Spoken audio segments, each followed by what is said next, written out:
তুই বাগময় ছিলেন হচ্ছে 23 বছর, আর 35 বছর উনি মূক ছিলেন।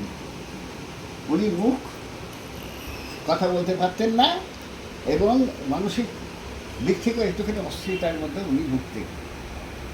যা হোক, এরকম সেই কবির কথা আমরা আজকে বলছি। নজরুল ইসলাম, ওনার বাড়ি হচ্ছে, জন্ম হয়েছিল 1999 সালে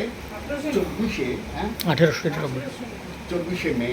চুরুলিয়া বলে একটা গ্রাম আছে আসানসোল মানে বিভাগে, সেইখানে তার জন্ম হয়েছিল।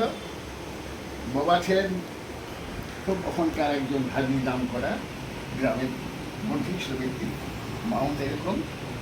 ওরা কয়েকজন ভাই বোন ছিলেন।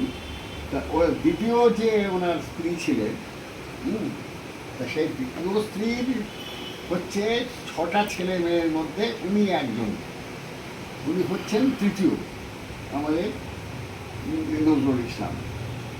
নজরুল ইসলাম সম্বন্ধে যদি আমরা একটু বলতে চাই, মানে খুব শর্টে, তাহলে উনি হচ্ছেন প্রথমে, আপনি তো জানেনি, আপনারা জানেন অবশ্য, আমি একটুখানি ঝালিয়ে নিচ্ছি আপনাদের সামনে বলা তো। সুতরাং প্রথমে উনি ছিলেন হচ্ছে ইয়েতে, পাড়ার যে হচ্ছে মাদ্রাসা, সে মাদ্রাসায় পড়াশোনা করেছেন।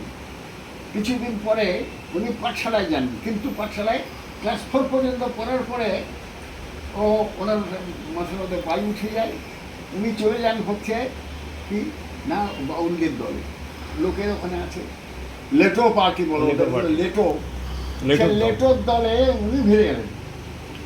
যেন ওরা একটু গ্রামে গ্রামে